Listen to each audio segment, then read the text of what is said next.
Hello everybody. एक बार फिर से आपका स्वागत है आपके अपने यूट्यूब चैनल पर जिसका नाम है सक्सेस हरियाणा। तो देखिए आपके लिए एक बड़ी इम्पोर्टेंट एक वीडियो है, क्योंकि ये वीडियो आजकल एक फैसला आया सुप्रीम कोर्ट का। तो उसमें सुप्रीम कोर्ट ने जो फैसला किया है तो उसके बारे में बड़ी चर्चा चल रही है। आरक्षण का फैसला है और केस आया था, उसके बारे में डिस्कस करेंगे। तो ये 4-5 पॉइंट इसके बनते हैं, तो वो मैं आपको इस पे दिखा रहा हूँ। बारी बारी सभी 5-6 पॉइंट पे डिस्कस करेंगे। तो सबसे पहली बात तो ये है कि पहला पॉइंट कि जी केस क्या था। ठीक है, केस क्या था, क्यों ये चर्चा में आया। तो देखो केस था, राजस्थान हाईकोर्ट में एक भर्ती आई थी स्टेनोग्राफर क्लर्क वगैरह की। वो भर्ती का मैटर था। और जैसे अब हरियाणा में है कि पहले प्री फिर मेंस वो वाला सिस्टम, तो ऐसे ही वहां पे सिस्टम है कि वहां पे भी मल्टीपल फेज में एग्जाम हो रहा है। तो उसमें क्या हुआ, जब रिजल्ट आया भर्ती का तो उसमें रिजर्व जो कैटेगरी थी, ठीक है, यानी कि जो आरक्षित कैटेगरी है रिजर्व कैटेगरी, उसकी कट ऑफ तो चली गई ज्यादा। और जो अनरिजर्व है अनारक्षित, उसकी कट ऑफ चली गई कम। तो उसके बाद हुआ भाई ये क्या हुआ, फिर आरक्षण क्या जी, रिजर्व कैटेगरी कट ऑफ ज्यादा चली गई और अनरिजर्व की ज्यादा कम। तो फिर उसके ऊपर केस था इस मैटर का कि भाई आपने रिजर्वेशन फॉलो नहीं किया। कैसे नहीं किया, तो उसके बारे में हुआ। तो इन्होंने क्या किया, इन्होंने जैसे हरियाणा एसएससी में चल रहा है, एचपीएससी करती है, तो वही कर दिया कि भाई अपनी अपनी कैटेगरी में अगले अगले पेपर में बैठा दिया। और उस वजह से क्या हुआ कि जिस बच्चे के फाइनल रिजल्ट में अनरिजर्व कैटेगरी से ज्यादा नंबर थे, ठीक है, जो कट ऑफ लगी थी, और रिजर्व कैटेगरी जो कट ऑफ थी उससे थोड़ा कम था, तो उसका सिलेक्शन नहीं हुआ। तो उसने फिर ये केस किया और वहां पे बहसबाजी हुई। सुप्रीम कोर्ट के भी जजमेंट, इंदिरा साहनी और एक सौरव यादव का बड़ा फेमस केस था।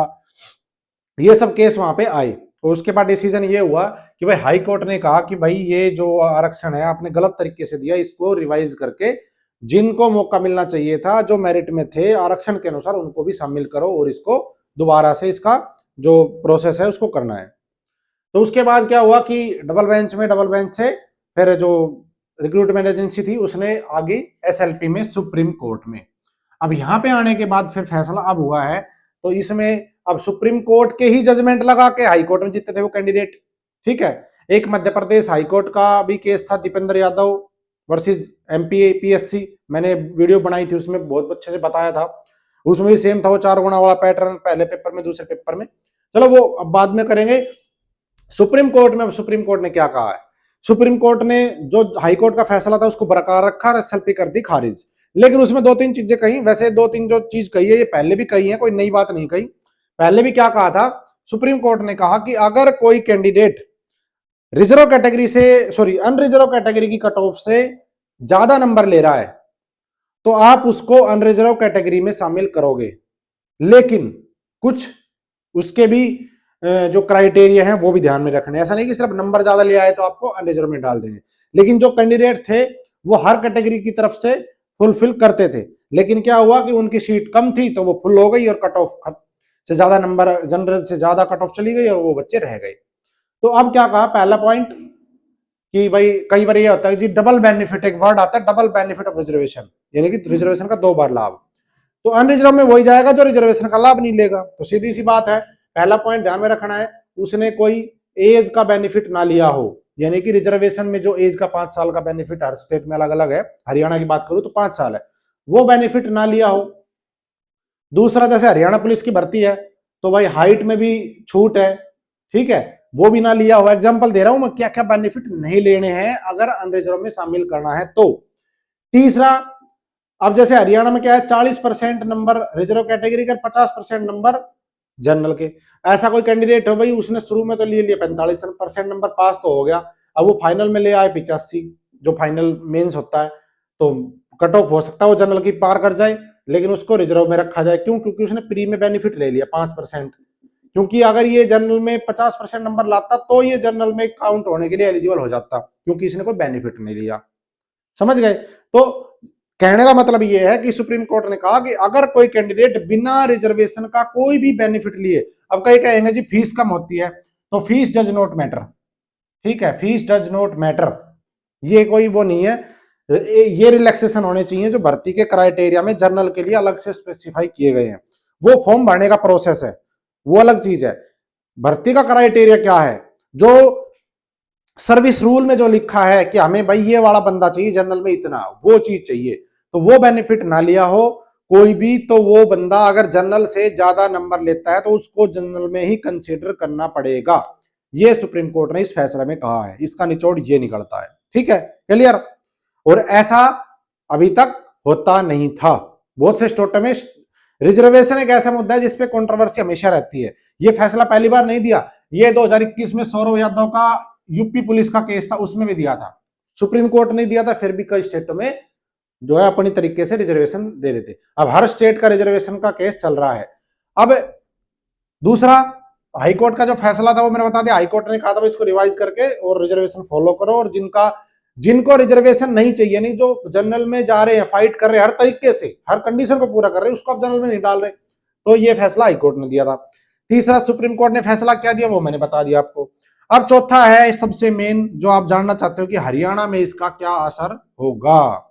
देखो, अभी जैसे ही परमिल्ला वाला जो केस है, अभी नीचे जो मैंने लिखा है ये वाला परमिल्ला वाला जो केस था, रिजर्वेशन का केस था, एचपीएससी की पीजीटी वाली भर्ती का, मैथ का, तो उसमें डबल बेंच में परमिल्ला जीती, हाई कोर्ट सुप्रीम कोर्ट में एचपीएससी चली गई है, और वहां पे अभी इसका जो है पेंडिंग अभी फैसला नहीं हुआ है। लेकिन अभी एक भर्ती आई थी, किसकी, एटीओ और टीओ, ये भर्ती आई थी, एचपीएससी की भर्ती थी। एचपीएससी जो पहले से करती आ रही थी उस पैटर्न में बदलाव करते हुए एचपीएससी ने रिजर्वेशन इसमें फॉलो किया। क्या कि जब शॉर्ट लिस्ट किया 15 गुना दूसरे फेज के लिए, प्री का पेपर रिजल्ट आने के बाद जो 15 गुना बच्चे लिए, पहले एचपीएससी करती थी कि 15 गुना हर कैटेगरी का अपना अपना होगा। एससी की अगर 10 पोस्ट है तो 150 बच्चे उसने, मतलब इसमें नहीं, पहले का बता रहा हूं, पहले क्या होता था कि अगर किसी कैटेगरी में 10 पोस्ट है एससी में, तो 10 का जितना भी 12 गुना 4 गुना जो इनको अलग अलग भर्ती का लेना था, उतने में सिर्फ उन्हीं बच्चों को रखते थे टॉप के। जो बंदा जनरल की कंडीशन को पूरा करता था उसको भी जनरल के 4 गुना 10 गुना में शामिल नहीं किया जाता था। लेकिन इस वाली भर्ती में इन्होंने स्पेशल अलग से मेंशन करके बताया कि ये रोल नंबर, ये रोल नंबर की लिस्ट दी, ये रोल नंबर वो है जो रिजर्व कैटेगरी के हैं लेकिन ये जनरल की कंडीशन पूरा करते हैं, इसलिए इसको दूसरे पेपर के लिए जनरल में शॉर्ट लिस्ट किया गया है। ये एचपीएससी ने शुरू कर दिया, यानी कि इन्होंने परमिला वाले केस की जजमेंट को फॉलो कर लिया है। ठीक है, तो हरियाणा में असर क्या होगा, हरियाणा में 2 केस चले हुए, असर तो देखना आगे वाली भर्ती में तो जहां तक मुझे फॉलो होना ही होना है। मेन इशू आता है जो करंट में भर्तियां हुई है जिन पे केस अभी भी चल रहे हैं, उन पे असर क्या होगा। तो परमिला वाला जो मैटर सुप्रीम कोर्ट में अभी पेंडिंग है, डबल बेंच से जीत चुकी है, और जहां तक मुझे लगता है क्योंकि जजमेंट इसने भी सुप्रीम कोर्ट की लगाई, सौरभ यादव की भी लगाई, दीपेंद्र यादव की भी लगाई इसने। ठीक है, और जो इंदिरा साहनी का जो सबसे फेमस एक जजमेंट था जिसमें यह कहा गया था भाई 50% से ज्यादा रिजर्वेशन नहीं जाएगा। ठीक है, अनरिजर्व जो किसी के लिए रिजर्व ना हो, जैसे रेल में जनरल डिब्बा होता है, जनरल कहते हैं ना, जनरल डिब्बे का मतलब जिसके पास रिजर्वेशन की टिकट है वो भी जा सकता है उसमें, और जिसके पास रिजर्वेशन नहीं है, ठीक है, वो भी उसमें जाता है। सेम यहां है, अनरिजर्व का मतलब जो रिजर्वेशन के हकदार हैं वो भी उसमें जा सकते हैं, और जो रिजर्वेशन के हकदार नहीं है वो तो उसमें जाते ही जाते हैं। लेकिन अब तक लिमिट तय कर दी, रिजर्वेशन अपनी में रहो, अनरिजर्व अपनी में रहो।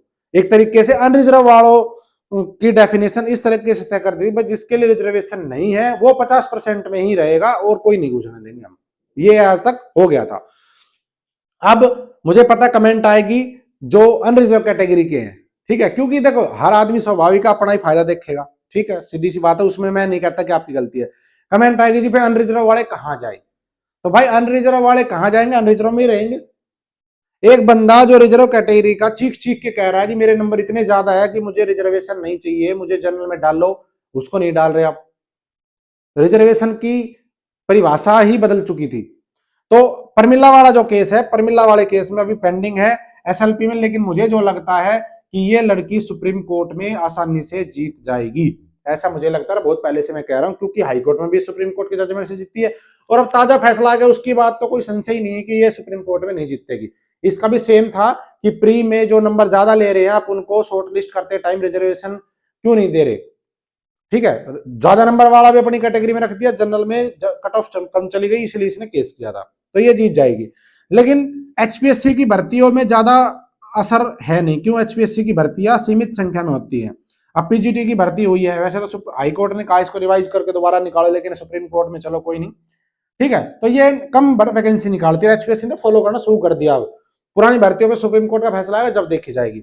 अब बात आती है जी ये वाला रविंदर वर्सेज एचपीएससी, एक नीसा के नाम से केस था, ठीक है, नीसा वर्सेज एचएसएससी। ये दो केस एचएसएससी के ऊपर हैं और ये केस कब हुए थे?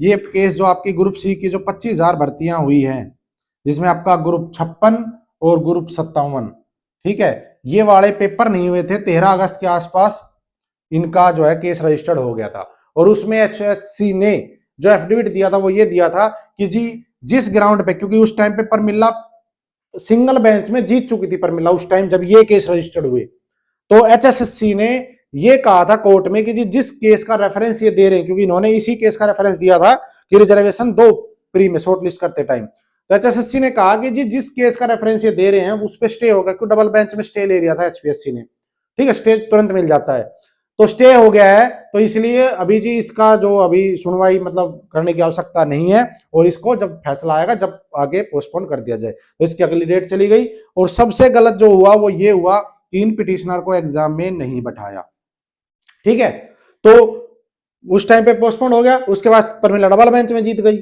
डबल बेंच में जीत गई तो अभी इनकी भी सुनवाई चल रही है।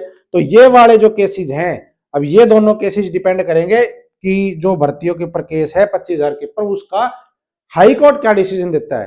और सबसे मेन रोल सरकार का रहेगा कि अगर कोई विपरीत फैसला आता है तो सरकार कैसे टैकल करती है हाई कोर्ट में, क्योंकि किसी रिवाइज रिजल्ट का अगर कह दिया तो सारे उथल पुथल हो जाएगा, फिर तो एग्जाम ही दोबारा है।